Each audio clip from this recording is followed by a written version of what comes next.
guys, nag-charge na yung PWM. Okay, so guys, so nag-charge na siya guys. Ang solar panel.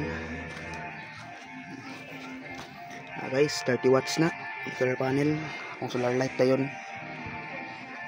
Okay, so charge siya pinandari guys. So okay, so ito rin ako.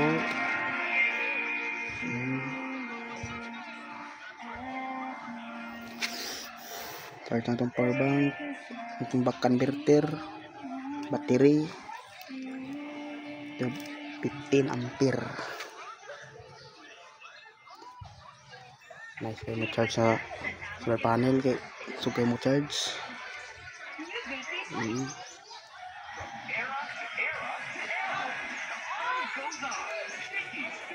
That's it for today guys.